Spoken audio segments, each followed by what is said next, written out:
인생의 고민을 해결하는 방법, 인생이 즐거워지는 방법. 데일 카네기 지음, 김동사 옮김.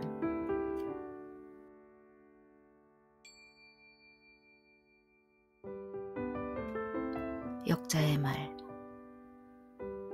세계적인 베스트셀러인 이 책은 미국은 물론 일본, 영국, 프랑스, 독일, 이탈리아, 네덜란드, 스페인, 이스라엘 등을 비롯한 세계 각국에서 지금도 많은 독자를 가지고 있다. 이 책은 모든 인간에게 공통되는 고민의 실상과 그것을 극복하는 방법을 신뢰를 들어가면서 쓴 것이다.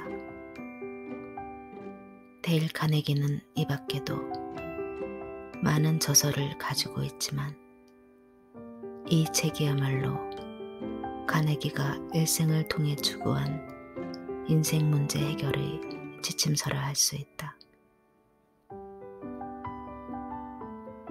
사람들은 대개 고민을 극복해보려 하지만 오히려 고민에 끌려다니면서 에너지만 소모시켜 사고 능력은 감퇴되고 마침내는 인생에 대해 절망감을 느끼게 된다. 고민이란 진정 두려운 인생의 문제인 것이다. 물질적으로 빈곤할 때는 고민이 주로 물질 문제에만 국한되어 그것을 해결하는 방법도 비교적 간단했다. 그러나 경제적으로 충만감을 맛본 다음에는 인간의 본질적인 고민이 크게 클로즈업 되기 마련이다. 현대가 바로 그런 시대가 아닌가. 카네기 자신, 그의 일생을 돌아보면 고뇌의 삶 바로 그 자체였다. 따라서 그는 고민에 대한 대처 방법을 극히 미세한 부분까지 파헤칠 수 있었다. 그는 이 책을 쓰기 위해 고민에 관계되는 책을 모두 입수해서 읽었다고 하는데 심리학, 정신의학, 철학, 종교, 전개물에 이르기까지 실로 광범위한 것이었다. 카네기는 이러한 전문 서적을 정독하고 그 깊은 뜻을 완전히 자기 것으로 소화시킨 다음 총정리를 하고 그것을 쉽게 풀이해서 우리에게 제공해 준 것이다. 따라서 이 책은 문장이 쉽고 기술 방법 또한 명쾌해서 누구나 이해하기 쉬운 글이지만 현대의 학문 수준에서 볼 때 지극히 고차원적이고 신선미 넘치는 것이기도 하다. 또한 그의 청교도적 사고와 인간에 대한 깊은 애정이 전편에 스며 있어 독자들은 상쾌한 기분으로 기쁨에 넘치는 독후감을 맛볼 수 있을 것이다. 인간은 고민이나 업고 때문에 언제나 고통받고 인생의, 특히 젊은 시절의 에너지를 헛되이 소비해버리기 쉽다. 이러한 고민을 없애고 그 에너지를 인간 본래의 행복한 생활을 위해 쓸 수 있는 가장 적합한 인생의 반려자로서 이 책은 영원히 독자들의 손에서 떠나지 않을 것이다.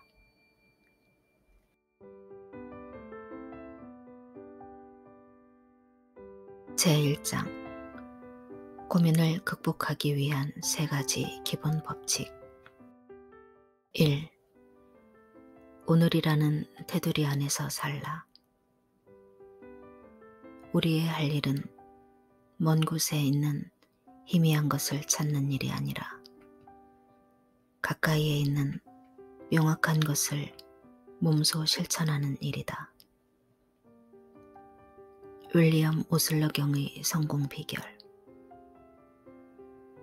1871년 봄, 한 젊은이가 책을 읽던 중 몹시 마음에 끌리는 구절을 발견했는데 이 구절이 훗날 그의 장래에 커다란 영향을 끼치게 되었다. 그는 몬트릴 종합병원의 의학도였는데 졸업시험을 앞두고 걱정이 태산 같았다.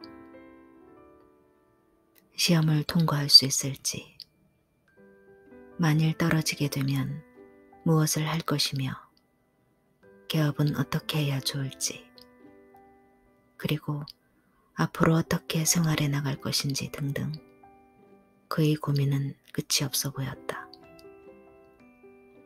그런데 이 젊은 의학도가 1871년에 읽은 책의 한 구절이 그를 당대의 가장 유명한 의사로 만들었던 것이다. 그는 세계적으로 유명한 존스 홉킨스 의학교를 설립했고 영국의 의사로서는 최대의 명예인 옥스퍼드 대학의 명예 교수까지 되었다. 또한 영국 왕실로부터 훈관 칭호를 수여받았으며 죽은 뒤에는 1500페이지에 달하는 전기도 발간되었다. 그의 이름은 윌리엄 오슬러. 그가 1871년에 읽었다는 책의 구절은 칼라일의 말이었다. 도대체 칼라일의 어떤 말이 일생 동안의 온갖 고민으로부터 그를 해방시켰을까? 바로 다음의 구절이 그것이다. 우리의 할 일은 먼 곳에 있는 희미한 것을 찾는 일이 아니라 가까이에 있는 명확한 것을 몸소 실천하는 일이다. 이 구절을 읽은 후로부터 42년 후, 교정에 튤립이 만발한 어느 봄날 저녁, 윌리엄 오슬러 경은 예일대학의 학생들에게 연설을 했다. 그는 이 연설에서 오늘날 나는 4개 대학의 교수로 성공했으며 평판 있는 저서도 내놓았습니다. 이런 나를 보고 남들은 마치 내가 특별한 두뇌의 소유자나 되는 것처럼 생각할 수도 있겠지만 그것은 완전히 잘못된 생각입니다. 라고 말했다. 그러곤 덧붙이길, 나의 가까운 친구들은 내가 가장 평범한 두뇌의 소유자에 불과하다는 사실을 너무나도 잘 알고 있습니다. 라고 말했다. 그가 정녕 가장 평범한 두뇌의 소유자였다면 그의 성공의 비결은 과연 무엇이었을까? 오슬러는 그 이유를 자신이 현재에 살고 있기 때문이라고 밝힌 바 있다. 그렇다면 이 현재에 산다는 말은 무엇을 의미하는 것일까? 다음의 신뢰를 통해 그 뜻을 알아보도록 하자. 예일대학에서 연설하기 도서너 달 전, 오슬러 경은 기선을 타고 영국에서 대서양을 건너 미국으로 왔다. 그 배는 선장이 버튼 하나만 누르면 즉각 기계가 움직이고 배의 각 부분이 차례로 닫혀져 방수구역을 이루는 시설을 갖추고 있었다. 오슬러 박사는 그 배를 예로 들어 예일대학의 학생들에게 말했다. 그러나 여러분은 이 여객선보다 훨씬 훌륭한 조직체이므로 보다 긴 항해를 훌륭히 해낼 수 있어야 합니다. 내가 여러분에게 권하고 싶은 것은 여러분의 안전한 항해를 꾀하는 방법으로서 정확히 오늘이라는 테두리 안에서 살아갈 수 있도록 모든 기계를 조절하는 기술을 배우라는 것입니다. 선교에 올라가 보면 여러분은 배를 움직이는 모든 기관이 질서정연하게 정비되어 있음을 알 수 있을 것입니다. 거기서 버튼을 눌러보십시오. 여러분은 아마 인생의 모든 평면에서 과거를 닫게 되고 이미 소용없게 된 과거를 닫는 젊은 소리를 들을 수 있을 것입니다. 그런 다음 또 하나의 버튼을 눌러보십시오. 그러면 미래, 즉 아직 시작되지 않은 내일을 그 금속의 장벽으로 닫아버릴 수 있을 것입니다. 그럼으로써 여러분의 오늘은 비로소 안전하게 될 것입니다. 모름지기 과거를 닫아버리십시오. 과거는 과거로 하여금 매장시키도록 하십시오. 그리하여 변변치 못한 자들에게 비열한 죽음의 길을 밝혀주던 어제를 덮어버리십시오. 미래도 역시 과거와 마찬가지로 굳게 닫아버리십시오. 미래란 바로 오늘이며 우리에게 내일은 없기 때문입니다. 인간 구제의 날은 바로 오늘입니다. 정력의 낭비나 정신적 고민과 번뇌는 미래의 일에 구애받는 사람들의 발꿈치를 따라다니게 마련입니다. 그러므로 앞뒤의 장벽을 닫아버리고 명확하게 오늘이라는 테두리 안에서 생활하는 습관을 지니도록 해야 한다는 것을 명심하십시오. 그렇다면 오슬러 박사는 우리가 내일을 위해 아무런 노력도 할 필요가 없다고 말하는 것일까? 물론 그런 것은 결코 아니다. 그는 내일을 위한 최선의 준비 방법은 오늘의 일을 오늘 다하기 위해 모든 지식과 정열을 집중하는 것이라고 말하고 싶었던 것이다. 바로 그것이야말로 내일을 위해 준비할 수 있는 유일한 방법인 것이다.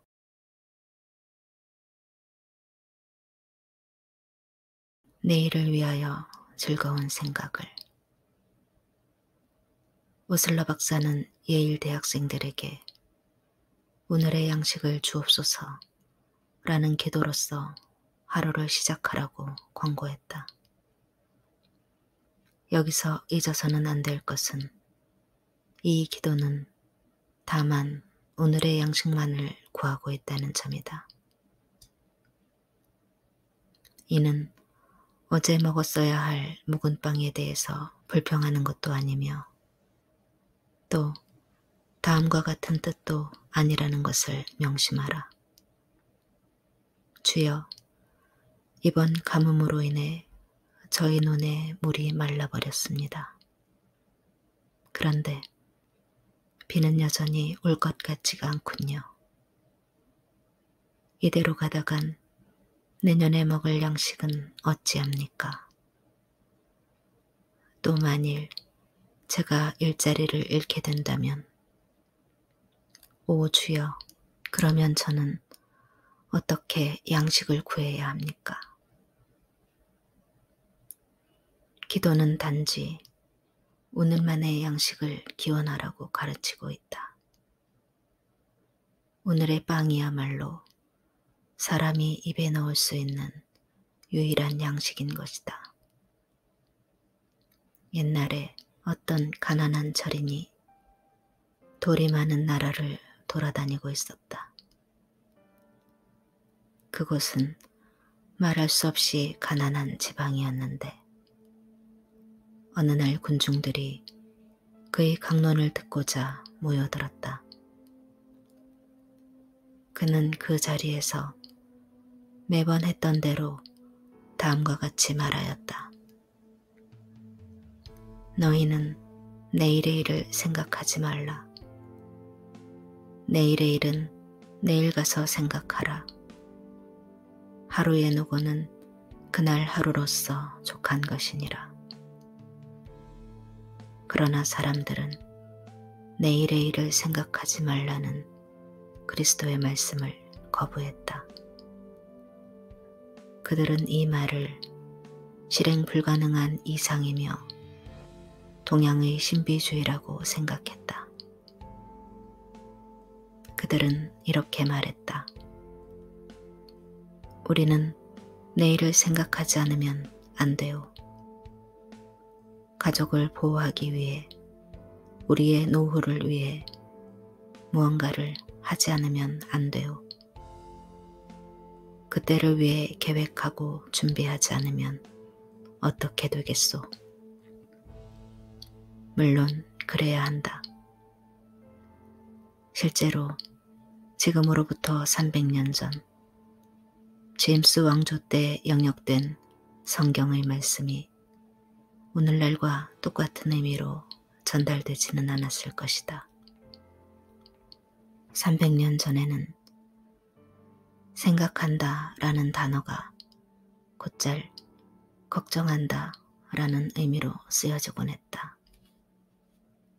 근대 들어 개정된 성서에는 이것이 내일 일을 걱정하지 말라로 되어 있는 것을 보면 확실히 내일의 일을 용의 주도하게 생각하고 준비하고 계획해야 하지만 그것으로 인해 불안을 느껴서는 안 된다 라는 의미를 강조하고 있는 것을 알 수 있다. 제2차 대전 중 미 해군을 지휘하던 어네스트 제이 킹 제독은 다음과 같이 말한 바 있다. 나는 가장 우수한 군대에 최상의 장비를 공급했다. 그리고 가장 현명하다고 판단된 사명을 그들에게 부여했다. 그것이 내가 할 수 있었던 일의 전부였다. 그는 계속해서 이렇게 말하고 있다. 가령 배가 격침되었다고 가정하자. 그것을 다시 끌어올린다는 것은 거의 불가능하다. 또 배가 침몰하려 할 때 그것을 막을 방법도 별로 없다. 그러므로 어제 있었던 일로 고민하기보다는 내일의 일에 대하여 생각하는 편이 훨씬 보람있는 것이다. 더구나 지나간 일에 매달려 공연히 마음을 쓰다가는 도저히 체력을 유지할 수 없을 것이다. 전쟁시나 평화시를 막론하고 현명한 사고와 무익한 사고의 명확한 차이점은 다음과 같다. 즉, 현명한 사고는 결과를 다루며 논리적이고 건설적인 계획을 세운다. 반대로 무익한 사고는 긴장과 신경쇠약을 부르기 일쑤이다. 인생은 모래시계와 같다. 나는 최근 세계적으로 유명한 신문의 하나인 뉴욕타임스의 발행인인 아더 헤이즈 살즈버저와 회견한 적이 있었다. 그의 말에 의하면 제2차 대전의 전화가 유럽을 뒤덮었을 때 몹시 놀란 그는 앞날에 대한 초조와 불안을 이기지 못해 불면증에 걸렸었다고 한다. 그래서 그는 한밤중에 일어나 캔버스와 그림 물감을 꺼내들고 거울 앞에 앉아 자화상을 그리려 했다. 그는 그림을 그릴 줄 몰랐지만 오직 불안한 생각을 떨쳐버리기 위해 그림을 그렸다고 한다. 하지만 그는 마음을 가다듬기 위해 다음과 같은 찬송가의 일절을 찾아 부를 때까지 마음의 평화를 얻을 길이 없었다. 끝없이 영묘한 빛이여, 먼 앞날을 생각하지 않으리니 주여 내 연약한 다리를 지켜 보살피시와 한 걸음 또 한 걸음 앞날을 인도하소서. 그 무렵 유럽 전선에서 종군 중이던 어느 한 젊은이도 이와 똑같은 교훈을 깨달았다. 그는 메릴랜드주의 볼티모어 출신인 데드 벤거미노라는 하사관이었는데 그 역시 전쟁에서 오는 극도의 피로 때문에 병에 걸려 있었다. 1945년 4월 나는 극심한 번민으로 위경련을 일으켜 죽을 뻔한 일이 있었다. 만일 그 무렵에 전쟁이 끝나지 않았다면 나는 틀림없이 완전한 폐인이 되었을 것이다. 그는 이렇게 수려하면서 그때의 상황을 다음과 같이 기록하고 있다.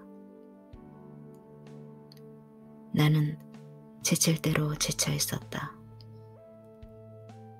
나는 94 보병사단에 소속된 전상병 기록계 하사관이었는데 전사자, 행방불명자, 병원으로 후송된 자의 명단을 기록하는 것이 나의 주 임무였다.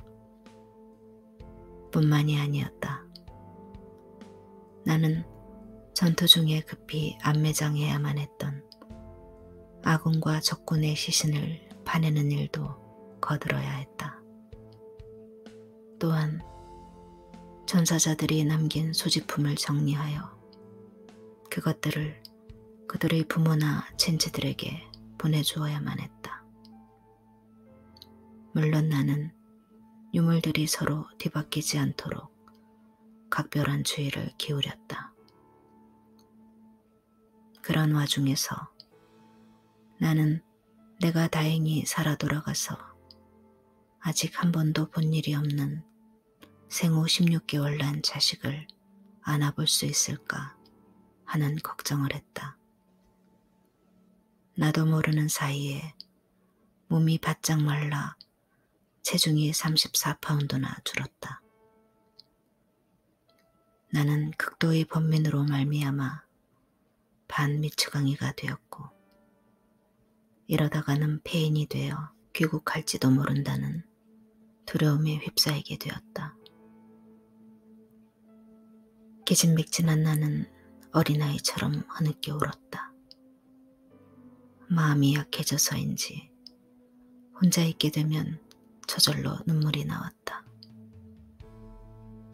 이제는 두 번 다시 예전처럼 심신이 건강한 사람이 될 수 없을지도 모른다는 생각도 들었다. 그런데 좀처럼 없어질 것 같지 않던 이와 같은 불안이 군의 진료소에서 감쪽같이 사라졌다. 그때 어느 군의관이 내게 해준 말이 내 일생의 전기를 마련해 주었던 것이다. 그는 조심스럽게 나를 진찰하고 나서 내 병은 정신적인 것이라고 단언하며 이렇게 말했다. 여보게, 자네의 생명을 모래시계라고 생각하게나. 모래시계의 맨 꼭대기에는 수없이 많은 모래가 담겨져 있네. 그리고 이것이 일정한 사이클을 두고 천천히 중앙의 가늘고 좁은 구멍을 지나는 걸세. 그러나 모래를 한 알 이상 통과시키려고 한다면 어떻게 되겠나. 시계는 아마 고장이 나고 말 걸세. 우리의 인생은 모두 이 모래시계와 같은 걸세. 우리에게는 그날 하루 안에 처리해야 할 일이 태산같이 많지. 그러나 우리가 그것을 한 번에 하나씩 차례로 해결하지 않고 한꺼번에 한 몫을 하려 든다면 어찌 되겠나. 그러면 우리의 육체와 정신은 마치 모래시계의 모래알처럼 파괴되고 말 걸세. 이 말을 들은 날부터 지금까지 나는 이 철학을 철저하게 실천하고 있다. 한 번에 한 알의 모래, 한 번에 한 가지의 일, 이 충고 한마디로 나는 정신적으로나 육체적으로 구원을 받았다. 나는 지금 인쇄회사의 광고부장으로 일하고 있다. 물론 여기에서도 이 충고가 도움이 되고 있다. 지금도 전쟁터에서와 마찬가지로 내 앞에는 할 일이 산더미처럼 쌓여 있고 그것을 처리할 시간이 없을 정도로 바쁘다. 제국품의 품질, 새로운 기술의 도입, 거래처 명부의 수정, 지점의 개폐, 기타 등등. 그러나 나는 절대로 조급하게 서두르지 않는다. 그 군의관이 했던 말, 즉 한 번에 한 알의 모래, 한 번에 한 가지 일을 잊을 수 없기 때문이다. 이 말을 끊임없이 되풀이함으로써 나는 전쟁터에서의 혼란으로부터 해방되어 시원하게 일을 해치우고 있는 것이다.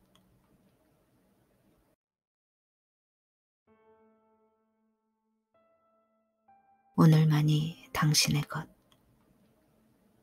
오늘날 병원 침대의 절반은 쌓이고 쌓인 과거와 불안스러운 미래의 짐에 억눌려 신경과 정신적 장애로 고통받는 사람들이 차지하고 있다.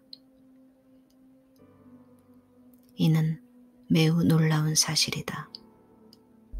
그러나 만일 이들이 오슬러 박사의 오늘의 살라는 말에 귀를 기울였다면 행복하고 유익한 삶을 영위할 수 있었을는지도 모른다. 우리는 지금 두 개의 영혼이 합쳐지는 시점에 서 있다. 즉, 영혼을 지속시키는 광대한 과거와 아직 밟아보지 못한 미래 사이에 놓여 있는 것이다. 그러나 우리는 이러한 두 영혼의 어느 쪽에도 머물러 있을 수 없다. 한순간일지라도 그럴 수 없다. 만약 그렇게 하려다가는 몸과 마음이 모두 파괴되어 버릴 것이다. 그러므로 우리가 살고 있는 현재라는 유일한 시공에 만족해야 한다. 지금부터 영원히 잠드는 그날까지. 영국의 유명한 소설가 로버트 루이스 스티븐스는 이렇게 말했다. 아무리 무거운 짐이라도 해질녘까지는 운반할 수 있다. 또 아무리 어려운 일이라 할지라도 하루 동안이면 어떻게든 해낼 수 있다. 누구든 즐겁고 자물성 있게 깨끗하게 생활할 수 있다. 해가 지기까지는. 이것이야말로 참으로 인생이 의미하는 참된 모습인 것이다. 그렇다. 이것이야말로 인생을 사는 우리에게 절실히 요구되는 것이다. 미시간주에 살고 있는 실제 여사는 자살 직전에 이 비결을 깨달았다. 다음은 그녀가 내게 들려준 이야기이다. 1957년 나는 남편을 잃었습니다. 당시 나는 시리에 빠진 데다가 거의 무일푼의 신세였습니다. 나는 각종 책들을 지방의 학교에 팔아 그 이익금으로 생활을 해왔는데 2년 전 남편이 병으로 눕게 되자 차를 팔아버렸던 터였죠. 남편을 잃은 뒤 빚을 내어 중고차를 사가지고 다시 책장사를 시작했지요.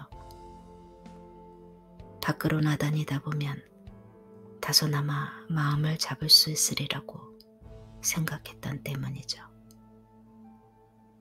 그러나 혼자서 차를 몰아야 하고 또 혼자서 식사를 해야 한다는 게 여간 고통스러운 일이 아니었습니다.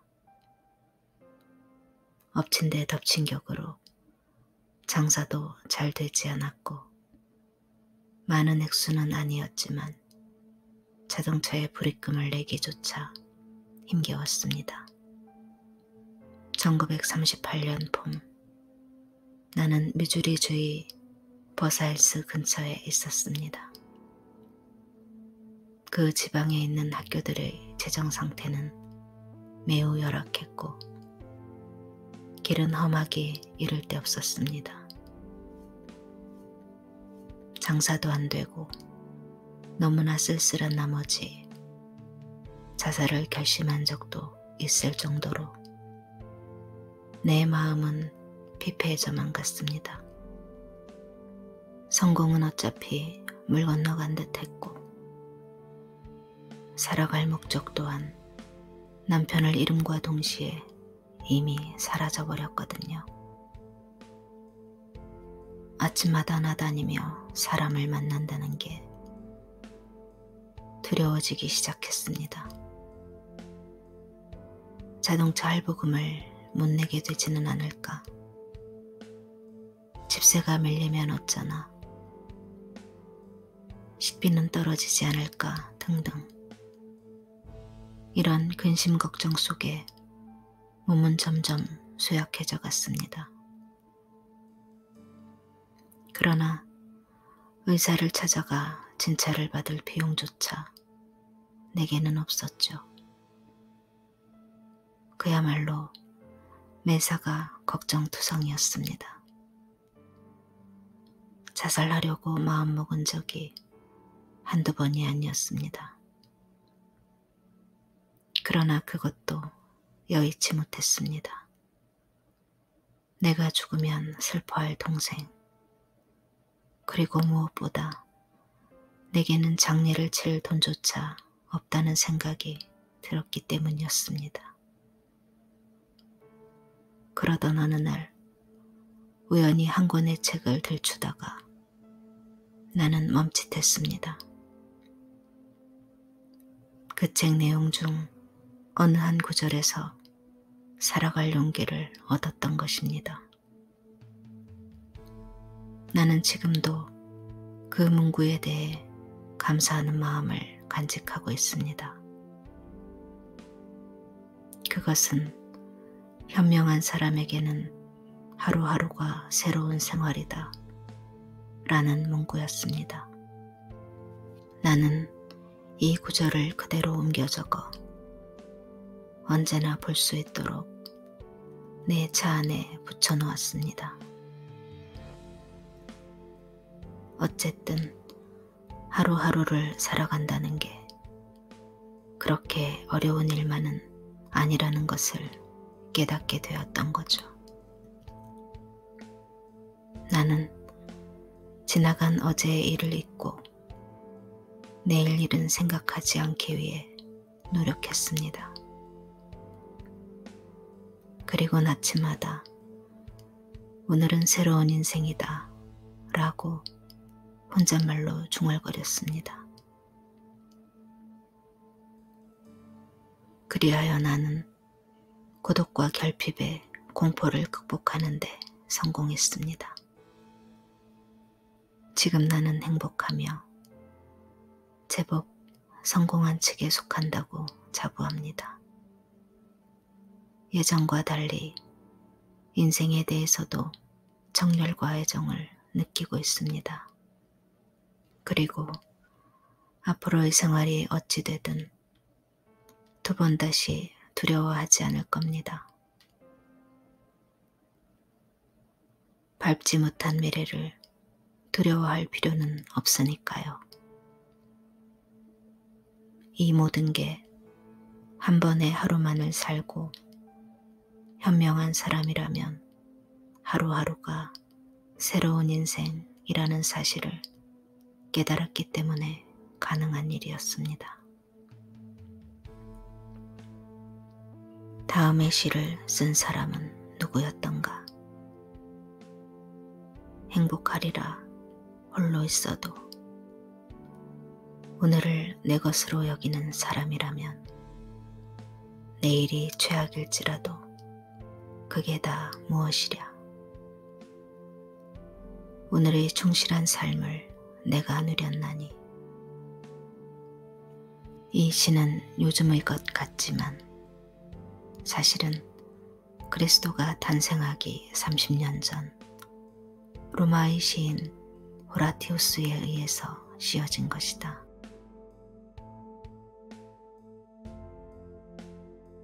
지평선 저 너머의 장미화원보다 정원의 한 송이 장미를 인간의 본성 가운데 가장 비극적인 것 중의 하나는 자기 자신의 생활에서 도피하려는 경향이다. 우리는 모두 지평선 저편에 있는 마법의 장미화원을 꿈꾸면서도 오늘 자기 집 창밖에 피어있는 장미꽃은 거들떠보려고도 하지 않는다. 왜 우리는 이처럼 비극적인 바보여야 하는가? 스티븐 리코크는 그의 저서에서 다음과 같이 말했다. 우리 인생의 행로는 실로 기묘하다. 어린아이들은 내가 자라면 하고 말하고, 젊은이들은 내가 어른이 되면 하고 말한다. 그리고 어른은 은퇴하게 되면 하고 말한다. 참으로 이상한 일이지 않은가. 그러다가 결국 은퇴할 무렵이 되면 지나가버린 자신의 모습을 돌이켜본다. 그러면 찬바람이 스쳐갈 것이다. 그러나 과거라는 풍경을 제대로 보지 못했다는 생각이 떠오를 때쯤이면 이미 모든 게 보이지 않게 되고 만다. 인생이란 그날 그 시각의 연속을 살아가는 것이라는 깨달음을 얻었을 때는 이미 머리 위에 황혼이 깃들여 있다. 고 에드워드 S. 에반즈는 고뇌의 고통으로 인해 죽음의 상태에까지 이르렀으나 앞서 말한 인생이란 그날 그 시각의 연속이라는 사실을 깨닫고 구원을 받았다. 원래 가난한 집안에서 태어난 그는 신문파리를 전전하다 자파상 점원이 되었고 그 후 도서관 조수가 되어 7 식구를 부양했다. 워낙 적은 급료를 받았지만 자신만을 믿고 있는 식구들 때문에 그 일을 그만둘 용기가 없었다. 그로부터 8년 뒤 그는 겨우 독립할 기회를 얻었다. 그리하여 55달러의 빚을 자본금으로 연수 12,000달러에 달하는 사업을 일으켜 놓았다.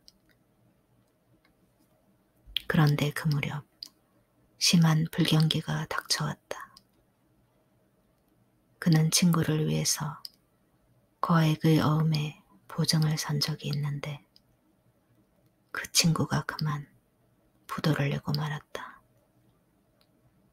게다가 그가 가진 돈을 모두 예금했던 은행마저 파산하고 말았다. 그 바람에 그는 목돈을 전부 날렸을 뿐만 아니라 16,000달러의 빚까지 걸머지게 되었다.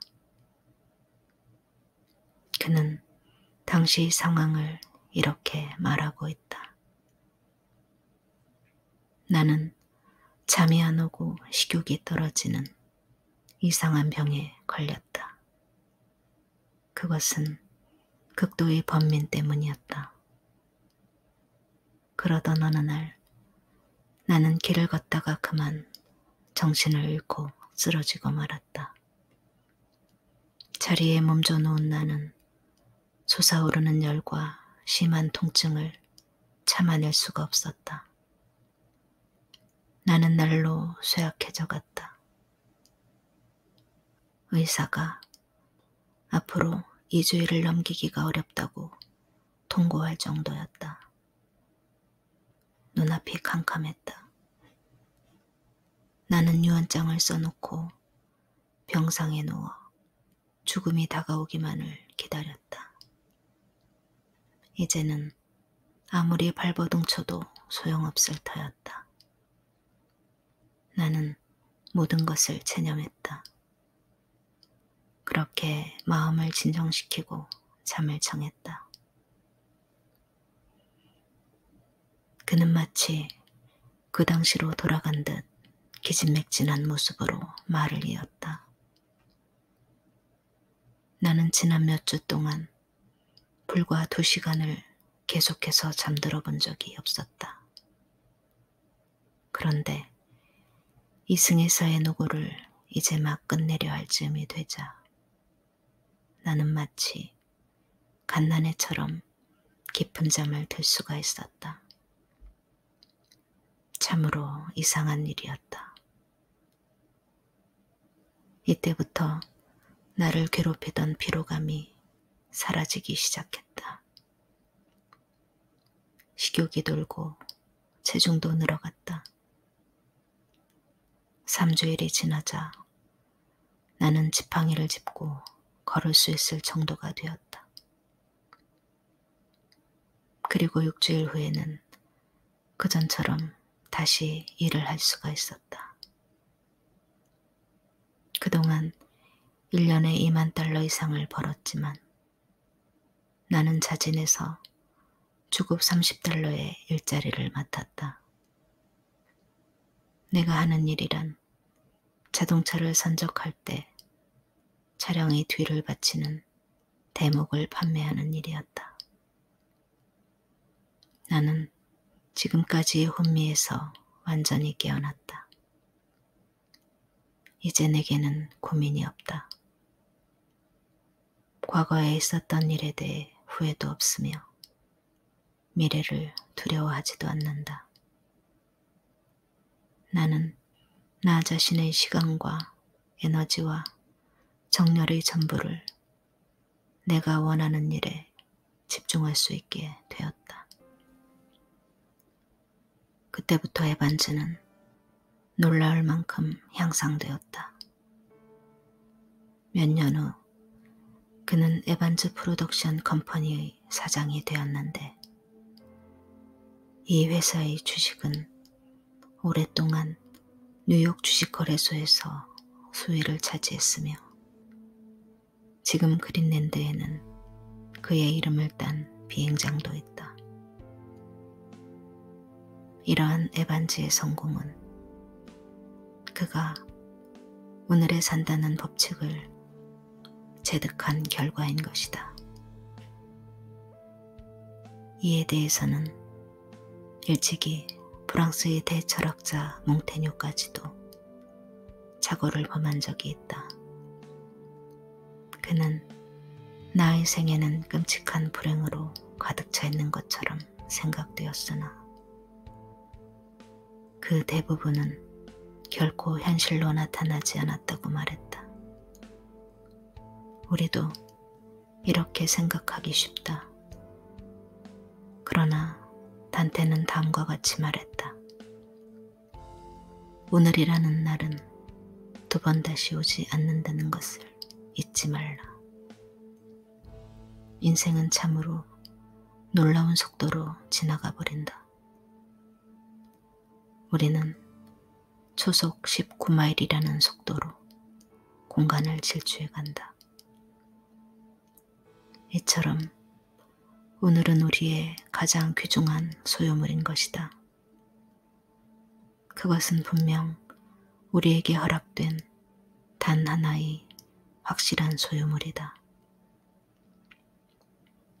이것이 바로 로엘 토머스의 천리였다. 최근에 나는 그의 농장에서 주말을 보낸 적이 있는데 그의 방송실 벽에는 다음과 같은 식구가 걸려 있었다. 오늘은 주께서 창조하신 것, 우리는 즐거이 그 속에 살리라. 존 러스킨의 책상 위에는 오늘이라는 단어를 새긴 돌이 놓여 있었다. 나는 윌리엄 오슬러 경이 언제나 책상 위에 적어 놓았다는 인도의 희극 작가 카라디사의 시를 매일 아침 면도할 때마다 사용하는 거울에 붙여두고 있다. 여명의 인사라는 제목의 그 시는 다음과 같다. 보라 오늘을, 이것이야말로 생명, 생명의 생명이다. 오늘의 짧은 행로에는 그대 삶의 모든 진실과 현실이 담겨 있나니 성장의 기쁨, 행동의 영광, 성공의 화려함, 어제는 꿈에 지나지 않으며 내일은 환상일 뿐. 그러나 충실하게 지낸 오늘이 있으니 행복한 꿈이여, 내일은 희망에 넘친 환상이여라. 그러므로 오늘을 충실하게 보내라. 이것이야말로 여명의 인사이니라. 여러분의 인생에서 고민을 몰아내길 원한다면 오슬러 박사의 말을 명심하고 실천하라. 과거와 미래를 모두 굳게 닫고 오늘이라는 테두리 안에서 살라. 그리고 다음의 질문에 자문자답해보는 것도 좋을 것이다. 나는 미래를 걱정하거나 아득히 먼 피 안에 있는 마법의 장미꽃밭을 동경한 나머지 현실을 도피하려 하지는 않는가. 나는 과거에 있었던 일을 후회함으로써 현재를 괴롭히고 있지는 않은가. 매일 아침 일어날 때마다 오늘을 파악하리라. 오늘이라는 24시간을 최대한 활용하리라고 결심하는가. 오늘에 산다는 것으로서 인생에 보다 많은 보람을 거둘 수 있는가. 이것을 언제부터 시작할 것인가. 다음 주, 내일, 오늘.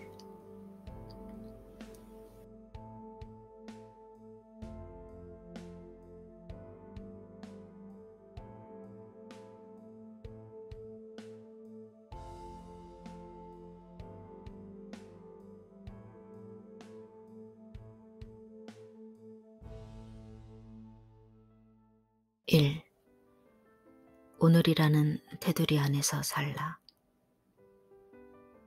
우리의 할 일은 먼 곳에 있는 희미한 것을 찾는 일이 아니라 가까이에 있는 명확한 것을 몸소 실천하는 일이다.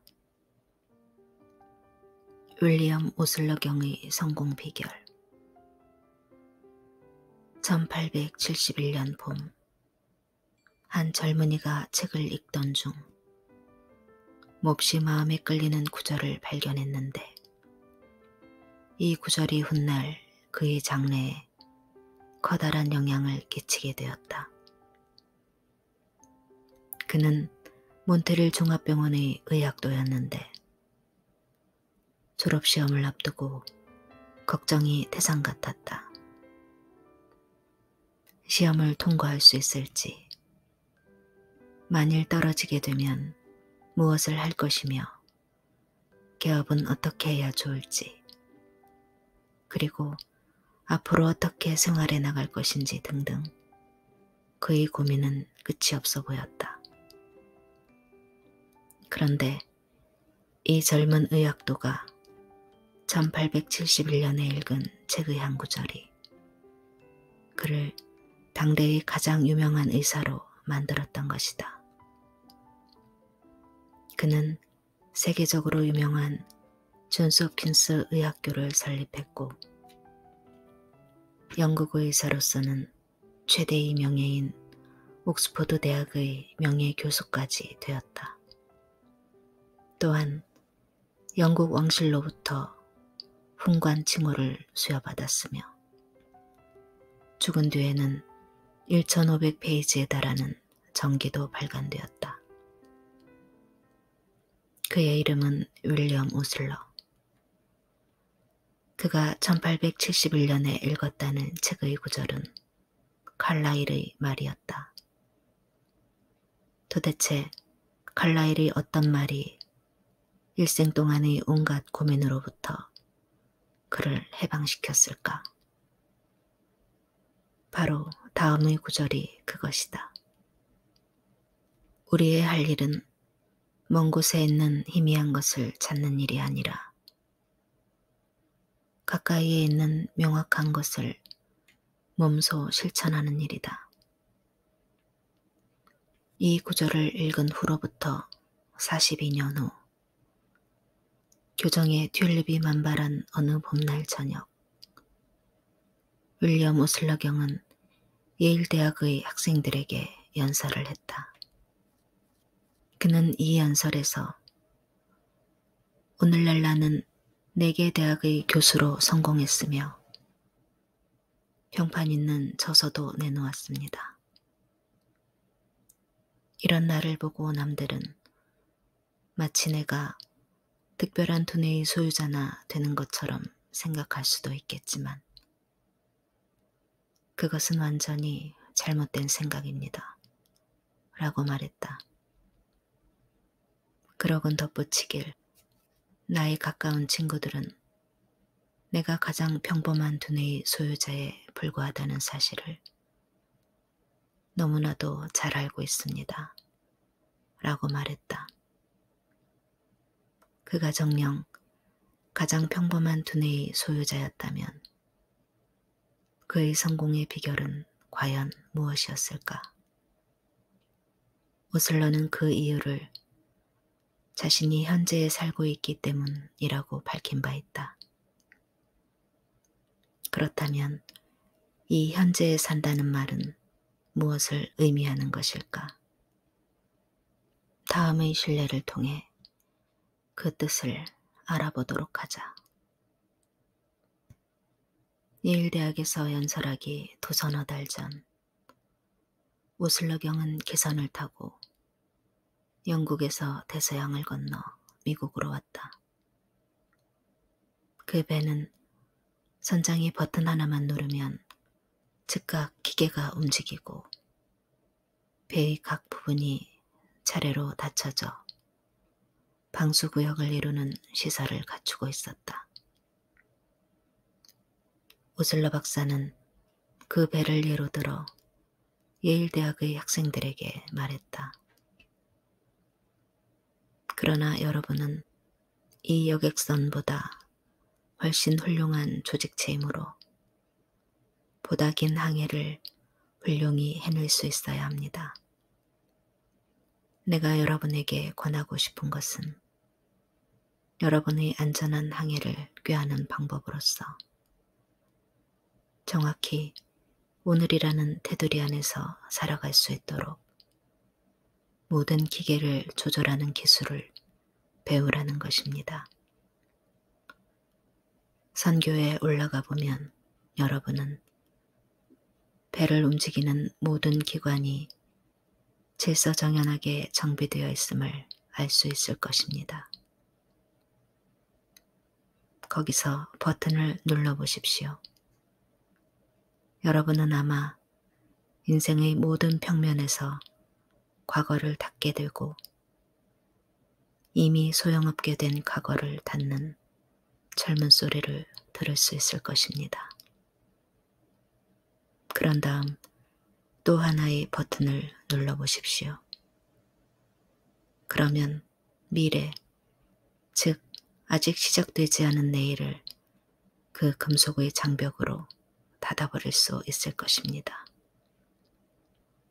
그럼으로써 여러분의 오늘은 비로소 안전하게 될 것입니다. 모름지기 과거를 닫아버리십시오. 과거는 과거로 하여금 매장시키도록 하십시오.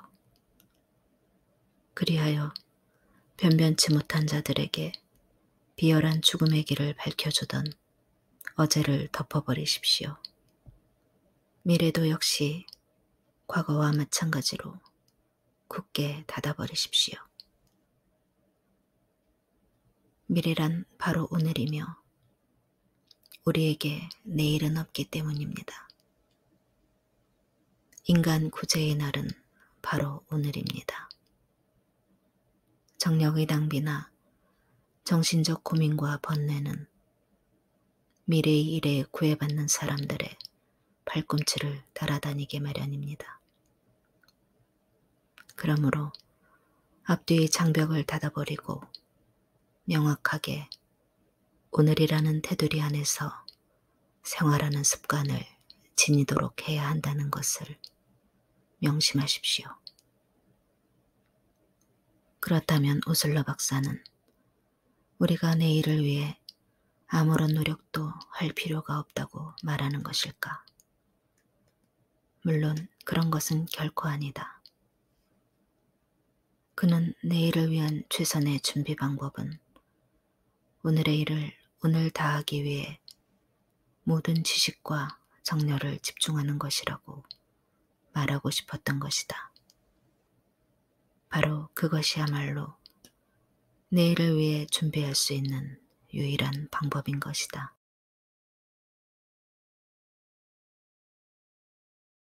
내일을 위하여 즐거운 생각을.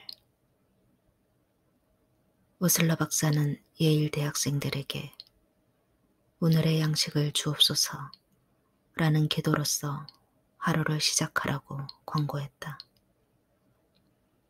여기서 잊어서는 안 될 것은 이 기도는 다만 오늘의 양식만을 구하고 있다는 점이다.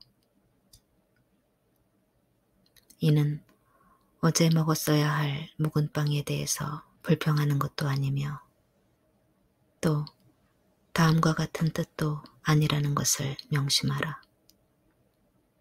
주여, 이번 가뭄으로 인해 저희 논에 물이 말라버렸습니다. 그런데 비는 여전히 올 것 같지가 않군요. 이대로 가다간 내년에 먹을 양식은 어찌합니까? 또 만일 제가 일자리를 잃게 된다면, 오 주여, 그러면 저는 어떻게 양식을 구해야 합니까? 기도는 단지 오늘만의 양식을 기원하라고 가르치고 있다. 오늘의 빵이야말로 사람이 입에 넣을 수 있는 유일한 양식인 것이다. 옛날에 어떤 가난한 절인이 돌이 많은 나라를 돌아다니고 있었다. 그곳은 말할 수 없이 가난한 지방이었는데 어느 날 군중들이 그의 강론을 듣고자 모여들었다. 그는 그 자리에서 매번 했던 대로 다음과 같이 말하였다. 너희는 내일의 일을 생각하지 말라. 내일의 일은 내일 가서 생각하라. 하루의 노고는 그날 하루로서 족한 것이니라. 그러나 사람들은 내일의 일을 생각하지 말라는 그리스도의 말씀을 거부했다. 그들은 이 말을 실행 불가능한 이상이며 동양의 신비주의라고 생각했다. 그들은 이렇게 말했다.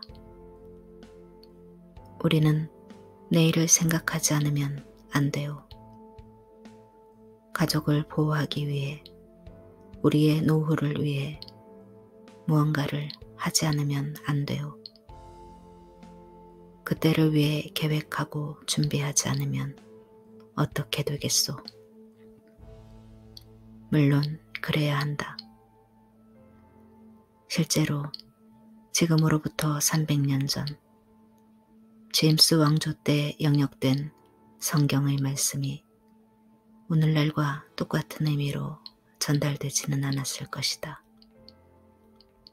300년 전에는 생각한다 라는 단어가 곧잘 걱정한다 라는 의미로 쓰여지곤 했다. 근대 들어 개정된 성서에는 이것이 내일 일을 걱정하지 말라로 되어 있는 것을 보면 확실히 내일의 일을 용의 주도하게 생각하고 준비하고 계획해야 하지만 그것으로 인해 불안을 느껴서는 안 된다 라는 의미를 강조하고 있는 것을 알 수 있다. 제2차 대전 중 미 해군을 지휘하던 어네스트 제이 킹 제독은 다음과 같이 말한 바 있다. 나는 가장 우수한 군대에 최상의 장비를 공급했다. 그리고 가장 현명하다고 판단된 사명을 그들에게 부여했다. 그것이 내가 할 수 있었던 일의 전부였다. 그는 계속해서 이렇게 말하고 있다. 가령 배가 격침되었다고 가정하자.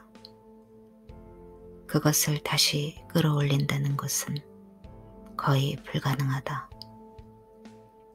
또 배가 침몰하려 할 때 그것을 막을 방법도 별로 없다.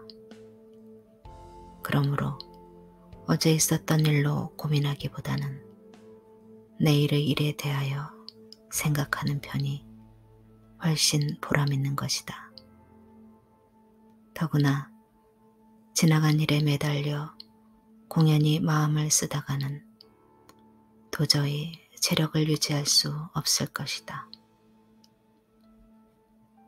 전쟁시나 평화시를 막론하고 현명한 사고와 무익한 사고의 명확한 차이점은 다음과 같다.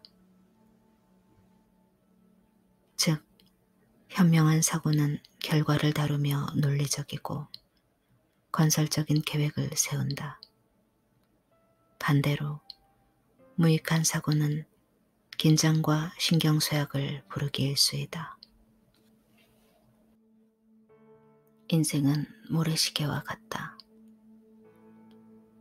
나는 최근 세계적으로 유명한 신문의 하나인 뉴욕타임스의 발행인인 아더 헤이즈 살즈버저와 회견한 적이 있었다.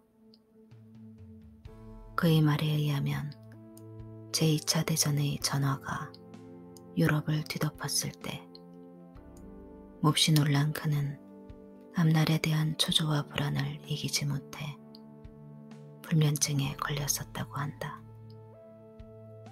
그래서 그는 한밤중에 일어나 캔버스와 그림 물감을 꺼내 들고 거울 앞에 앉아 자화상을 그리려 했다. 그는 그림을 그릴 줄 몰랐지만 오직 불안한 생각을 떨쳐버리기 위해 그림을 그렸다고 한다. 하지만 그는 마음을 가다듬기 위해 다음과 같은 찬송가의 일절을 찾아 부를 때까지 마음의 평화를 얻을 길이 없었다. 끝없이 영묘한 빛이여, 먼 앞날을 생각하지 않으리니 주여 내 연약한 다리를 지켜 보살피시와 한 걸음 또 한 걸음 앞날을 인도하소서. 그 무렵 유럽 전선에서 종군 중이던 어느 한 젊은이도 이와 똑같은 교훈을 깨달았다. 그는 메릴랜드주의 볼티모어 출신인 데드 벤거미노라는 하사관이었는데 그 역시 전쟁에서 오는 극도의 피로 때문에 병에 걸려 있었다. 1945년 4월 나는 극심한 번민으로 위경련을 일으켜 죽을 뻔한 일이 있었다. 만일 그 무렵에 전쟁이 끝나지 않았다면 나는 틀림없이 완전한 폐인이 되었을 것이다.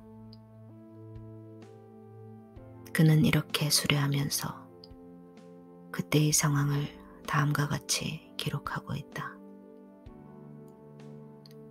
나는 지칠 대로 지쳐 있었다. 나는 94 보병사단에 소속된 전상병 기록계 하사관이었는데 전사자, 행방불명자, 병원으로 후송된 자의 명단을 기록하는 것이 나의 주 임무였다. 뿐만이 아니었다. 나는 전투 중에 급히 안매장해야만 했던 아군과 적군의 시신을 파내는 일도 거들어야 했다. 또한 전사자들이 남긴 소지품을 정리하여 그것들을 그들의 부모나 친지들에게 보내주어야만 했다.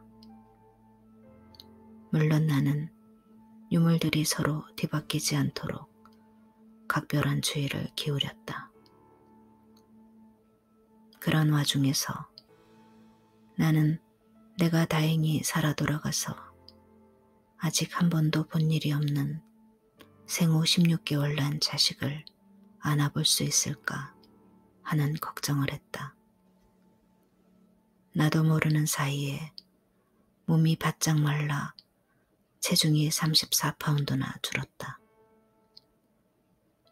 나는 극도의 번민으로 말미암아 반미추강이가 되었고 이러다가는 폐인이 되어 귀국할지도 모른다는 두려움에 휩싸이게 되었다. 기진맥진한 나는 어린아이처럼 흐느껴 울었다. 마음이 약해져서인지 혼자 있게 되면 저절로 눈물이 나왔다. 이제는 두 번 다시 예전처럼 심신이 건강한 사람이 될 수 없을지도 모른다는 생각도 들었다.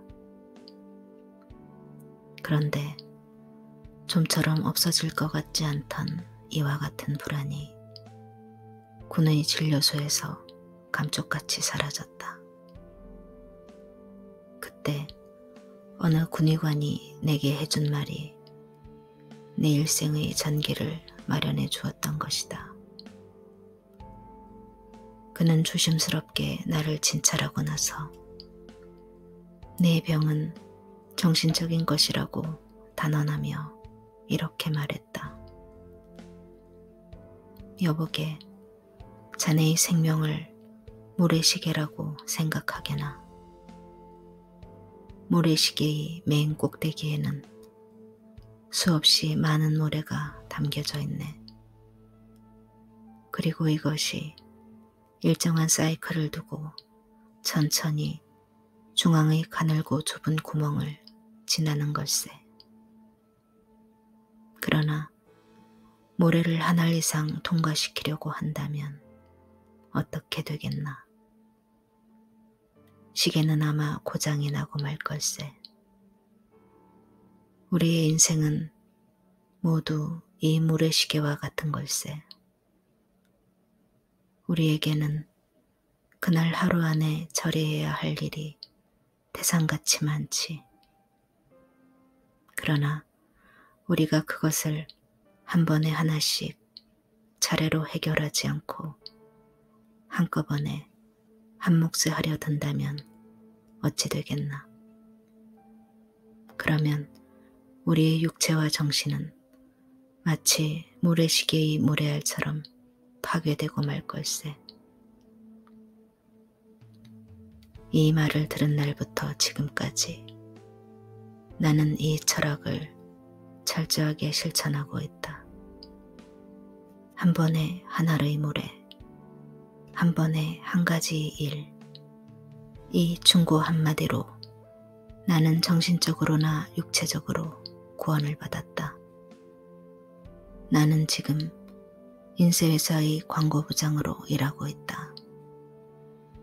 물론 여기에서도 이 충고가 도움이 되고 있다.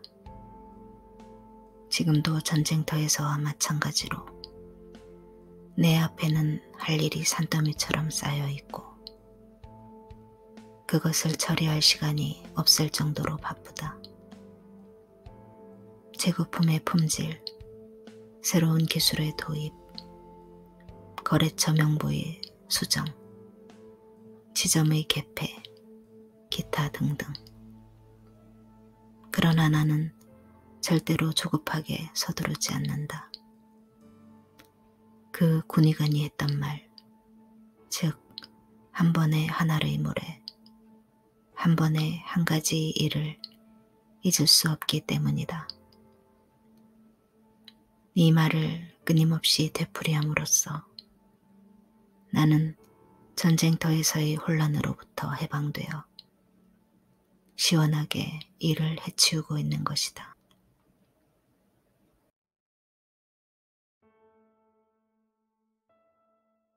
오늘만이 당신의 것. 오늘날 병원 침대의 절반은 쌓이고 쌓인 과거와 불안스러운 미래의 짐에 억눌려 신경과 정신적 장애로 고통받는 사람들이 차지하고 있다. 이는 매우 놀라운 사실이다. 그러나 만일 이들이 오슬러 박사의 오늘의 살라는 말에 귀를 기울였다면 행복하고 유익한 삶을 영위할 수 있었을는지도 모른다. 우리는 지금 두 개의 영혼이 합쳐지는 시점에 서 있다.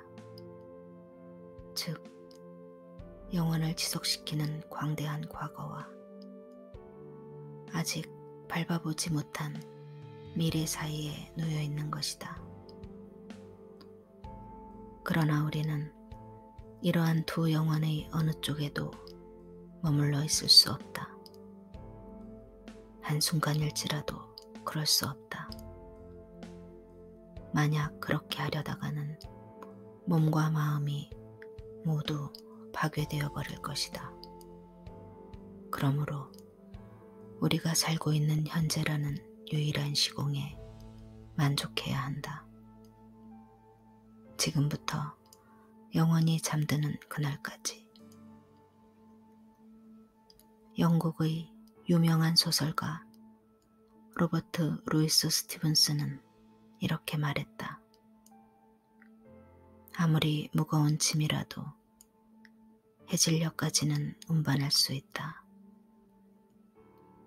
또 아무리 어려운 일이라 할지라도 하루 동안이면 어떻게든 해낼 수 있다. 누구든 즐겁고 참을성 있게 깨끗하게 생활할 수 있다. 해가 지기까지는. 이것이야말로 참으로 인생이 의미하는 참된 모습인 것이다. 그렇다. 이것이야말로 인생을 사는 우리에게 절실히 요구되는 것이다. 미시간주에 살고 있는 실제 여사는 자살 직전에 이 비결을 깨달았다. 다음은 그녀가 내게 들려준 이야기이다. 1957년 나는 남편을 잃었습니다. 당시 나는 시리에 빠진 데다가 거의 무일푼의 신세였습니다. 나는 각종 책들을 지방의 학교에 팔아 그 이익금으로 생활을 해왔는데 2년 전 남편이 병으로 눕게 되자 차를 팔아버렸던 터였죠. 남편을 잃은 뒤 빚을 내어 중고차를 사가지고 다시 직장사를 시작했지요. 밖으로 나다니다 보면 다소나마 마음을 잡을 수 있으리라고 생각했던 때문이죠. 그러나 혼자서 차를 몰아야 하고 또 혼자서 식사를 해야 한다는 게 여간 고통스러운 일이 아니었습니다. 엎친 데 덮친 격으로 장사도 잘 되지 않았고 많은 액수는 아니었지만 자동차의 불입금을 내기조차 힘겨웠습니다. 1938년 봄 나는 미주리 주의 버사일스 근처에 있었습니다. 그 지방에 있는 학교들의 재정 상태는 매우 열악했고 길은 험하기 이를 데 없었습니다. 장사도 안 되고 너무나 쓸쓸한 나머지 자살을 결심한 적도 있을 정도로 내 마음은 피폐해져만 갔습니다. 성공은 어차피 물 건너간 듯 했고 살아갈 목적 또한 남편을 잃음과 동시에 이미 사라져버렸거든요. 아침마다 나다니며 사람을 만난다는 게 두려워지기 시작했습니다. 자동차 할부금을 못 내게 되지는 않을까? 집세가 밀리면 어쩌나? 식비는 떨어지지 않을까? 등등. 이런 근심 걱정 속에 몸은 점점 쇠약해져 갔습니다.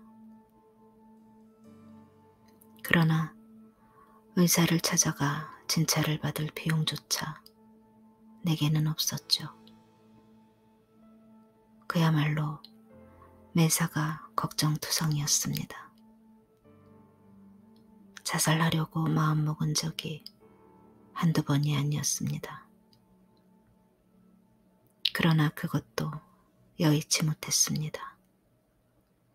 내가 죽으면 슬퍼할 동생, 그리고 무엇보다 내게는 장례를 칠 돈조차 없다는 생각이 들었기 때문이었습니다.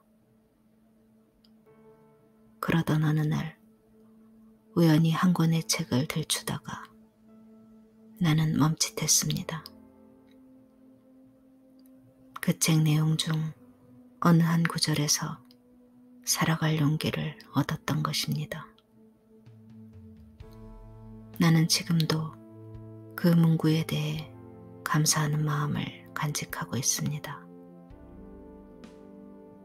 그것은 현명한 사람에게는 하루하루가 새로운 생활이다 라는 문구였습니다. 나는 이 구절을 그대로 옮겨 적어 언제나 볼 수 있도록 내 차 안에 붙여놓았습니다. 어쨌든 하루하루를 살아간다는 게 그렇게 어려운 일만은 아니라는 것을 깨닫게 되었던 거죠. 나는 지나간 어제의 일을 잊고 내일 일은 생각하지 않기 위해 노력했습니다. 그리고 아침마다 오늘은 새로운 인생이다 라고 혼잣말로 중얼거렸습니다. 그리하여 나는 고독과 결핍의 공포를 극복하는 데 성공했습니다. 지금 나는 행복하며 제법 성공한 측에 속한다고 자부합니다. 예전과 달리 인생에 대해서도 정열과 애정을 느끼고 있습니다. 그리고 앞으로의 생활이 어찌 되든 두 번 다시 두려워하지 않을 겁니다. 밟지 못한 미래를 두려워할 필요는 없으니까요. 이 모든 게 한 번의 하루만을 살고 현명한 사람이라면 하루하루가 새로운 인생이라는 사실을 깨달았기 때문에 가능한 일이었습니다. 다음의 시를 쓴 사람은 누구였던가? 행복하리라 홀로 있어도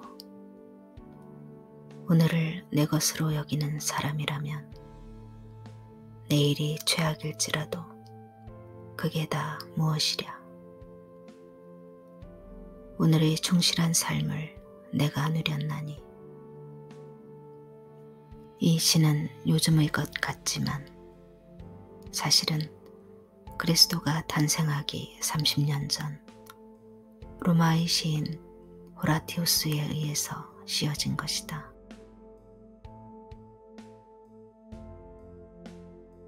지평선 저 너머의 장미화원보다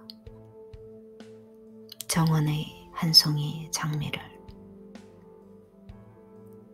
인간의 본성 가운데 가장 비극적인 것 중의 하나는 자기 자신의 생활에서 도피하려는 경향이다. 우리는 모두 지평선 저편에 있는 마법의 장미화원을 꿈꾸면서도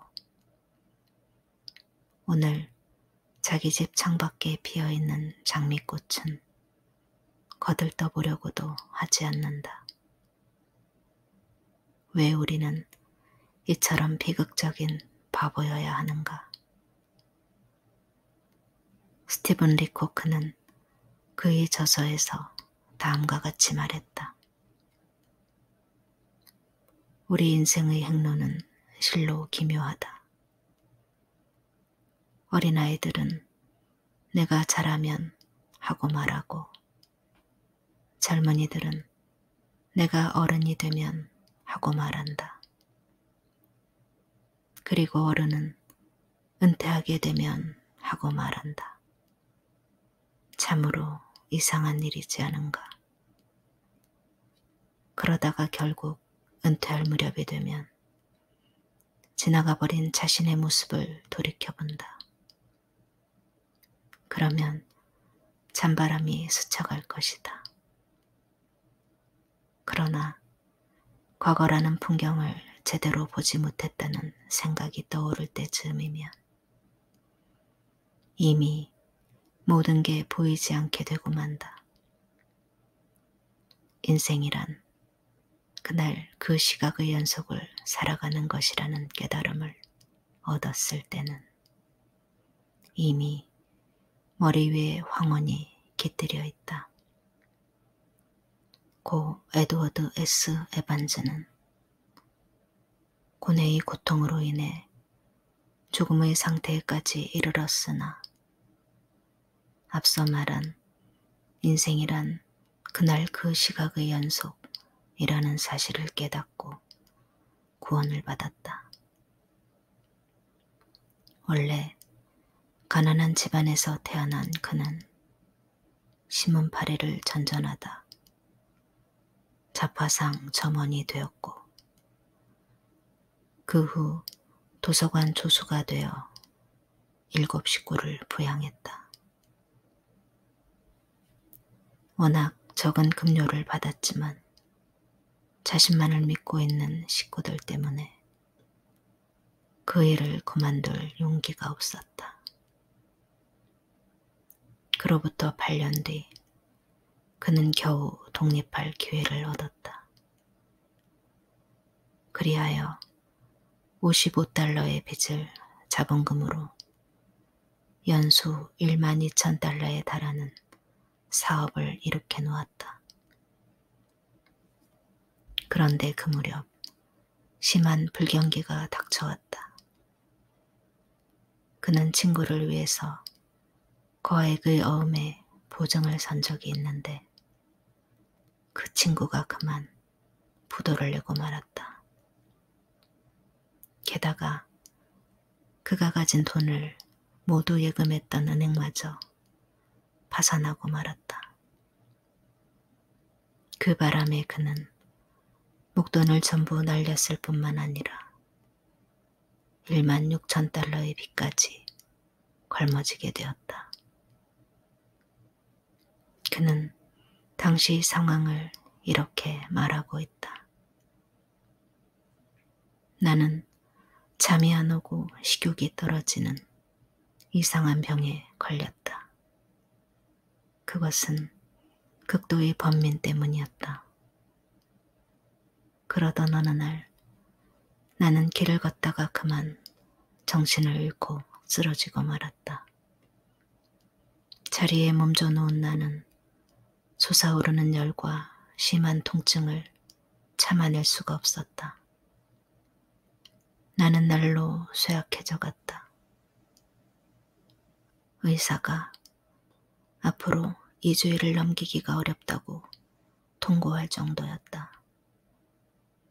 눈앞이 캄캄했다. 나는 유언장을 써놓고 병상에 누워 죽음이 다가오기만을 기다렸다. 이제는 아무리 발버둥 쳐도 소용없을 터였다. 나는 모든 것을 체념했다. 그렇게 마음을 진정시키고 잠을 청했다. 그는 마치 그 당시로 돌아간 듯 기진맥진한 모습으로 말을 이었다. 나는 지난 몇 주 동안 불과 2시간을 계속해서 잠들어 본 적이 없었다. 그런데 이승에서의 노고를 이제 막 끝내려 할 즈음이 되자 나는 마치 갓난애처럼 깊은 잠을 들 수가 있었다. 참으로 이상한 일이었다. 이때부터 나를 괴롭히던 피로감이 사라지기 시작했다. 식욕이 돌고 체중도 늘어갔다. 3주일이 지나자 나는 지팡이를 짚고 걸을 수 있을 정도가 되었다. 그리고 6주일 후에는 그전처럼 다시 일을 할 수가 있었다. 그동안 1년에 2만 달러 이상을 벌었지만 나는 자진해서 주급 30달러의 일자리를 맡았다.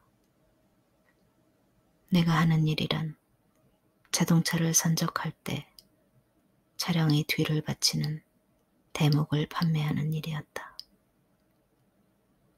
나는 지금까지의 혼미에서 완전히 깨어났다. 이제 내게는 고민이 없다. 과거에 있었던 일에 대해 후회도 없으며 미래를 두려워하지도 않는다. 나는 나 자신의 시간과 에너지와 정열의 전부를 내가 원하는 일에 집중할 수 있게 되었다. 그때부터 에반즈는 놀라울 만큼 향상되었다. 몇 년 후 그는 에반즈 프로덕션 컴퍼니의 사장이 되었는데 이 회사의 주식은 오랫동안 뉴욕 주식거래소에서 수위를 차지했으며 지금 그린랜드에는 그의 이름을 딴 비행장도 있다. 이러한 에반지의 성공은 그가 오늘에 산다는 법칙을 체득한 결과인 것이다. 이에 대해서는 일찍이 프랑스의 대철학자 몽테뉴까지도 착오를 범한 적이 있다. 그는 나의 생애는 끔찍한 불행으로 가득 차 있는 것처럼 생각되었으나 그 대부분은 결코 현실로 나타나지 않았다고 말했다. 우리도 이렇게 생각하기 쉽다. 그러나 단테는 다음과 같이 말했다. 오늘이라는 날은 두 번 다시 오지 않는다는 것을 잊지 말라. 인생은 참으로 놀라운 속도로 지나가 버린다. 우리는 초속 19마일이라는 속도로 공간을 질주해 간다. 이처럼 오늘은 우리의 가장 귀중한 소유물인 것이다. 그것은 분명 우리에게 허락된 단 하나의 확실한 소유물이다. 이것이 바로 로엘 토머스의 천리였다. 최근에 나는 그의 농장에서 주말을 보낸 적이 있는데 그의 방송실 벽에는 다음과 같은 식구가 걸려 있었다. 오늘은 주께서 창조하신 것, 우리는 즐거이 그 속에 살리라. 존 러스킨의 책상 위에는 오늘이라는 단어를 새긴 돌이 놓여 있었다. 나는 윌리엄 오슬러경이 언제나 책상 위에 적어 놓았다는 인도의 희극 작가 카라디사의 시를 매일 아침 면도할 때마다 사용하는 거울에 붙여두고 있다. 여명의 인사라는 제목의 그 시는 다음과 같다. 보라 오늘을, 이것이야말로 생명, 생명의 생명이다. 오늘의 짧은 행로에는 그대 삶의 모든 진실과 현실이 담겨 있나니 성장의 기쁨, 행동의 영광, 성공의 화려함, 어제는 꿈에 지나지 않으며 내일은 환상일 뿐. 그러나 충실하게 지낸 오늘이 있으니 행복한 꿈이여, 내일은 희망에 넘친 환상이여라. 그러므로 오늘을 충실하게 보내라. 이것이야말로 여명의 인사이니라. 여러분의 인생에서 고민을 몰아내길 원한다면 오슬러 박사의 말을 명심하고 실천하라. 과거와 미래를 모두 굳게 닫고 오늘이라는 테두리 안에서 살라. 그리고 다음의 질문에 자문자답해보는 것도 좋을 것이다.